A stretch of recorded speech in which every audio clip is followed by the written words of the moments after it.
আসসালামু আলাইকুম সুধী দর্শক, আমি আজ কথা বলবো non alcoholic fatty liver disease রোগটি নিয়ে। আমি আপনাদের সাথেই আছি। আমি doctor Mohammad Farhadul Islam Chowdhury, senior consultant এবং কোঅর্ডিনেটর হিসেবে কর্মরত আছি শিপ ইন্টারন্যাশনাল হাসপাতালের গ্যাস্ট্রোএন্টারোলজি অ্যান্ড হেপাটোলজি বিভাগে। Non alcoholic fatty liver disease রোগটি কী? লিভারে যদি মাত্রাতিরিক্ত চর্বি জমে যায়, একে আমরা non alcoholic fatty liver disease বলি। এখন কিন্তু অনেক রোগীরাই এই বিষয়ে খুবই সতর্ক বা কনসার্ন হয়ে আমাদের কাছে আসেন।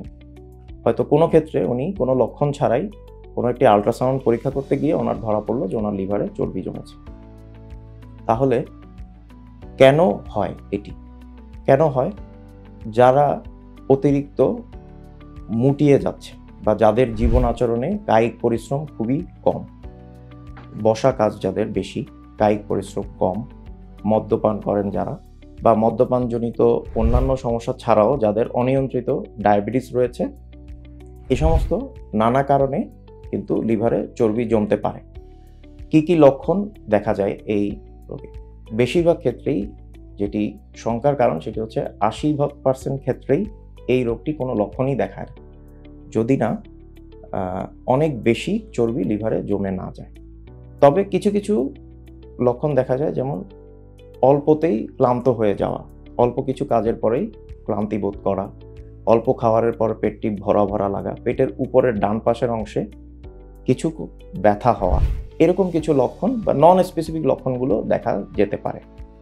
সেক্ষেত্রে আমাদের করণীয় কি? আমরা যদি মনে করি যে আমাদের লিভারে চর্বি জমা হয়েছে, আমরা ডাক্তারের পরামর্শ নিতে পারি, অথবা আমরা যেটা করতে পারি, আমরা আমাদের লিভার ফাংশন টেস্ট, আমরা রক্তে কোলেস্টেরলের পরিমাণ, খালি পেটে আমাদের ডায়াবেটিস রয়েছে কিনা, আমাদের অন্য কোনো হরমোনাল সমস্যা রয়েছে কিনা, এগুলো চেক করতে পারি, অথবা ডাক্তারের পরামর্শ অনুযায়ী এই পরীক্ষাগুলো আমরা করে নিতে পারি।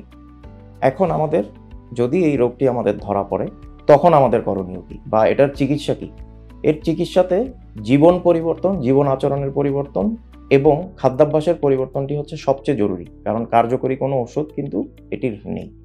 আপনি যদি অতিরিক্ত মোটা হয়ে থাকেন বা আপনার যদি শরীরে মেদ জমা থাকে, সেক্ষেত্রে আমরা উপদেশ দিই 10% নিজের শরীরের ওজন কমিয়ে ফেললেই কিন্তু লিভারে চর্বির মাত্রাও অনেক কমে যায়।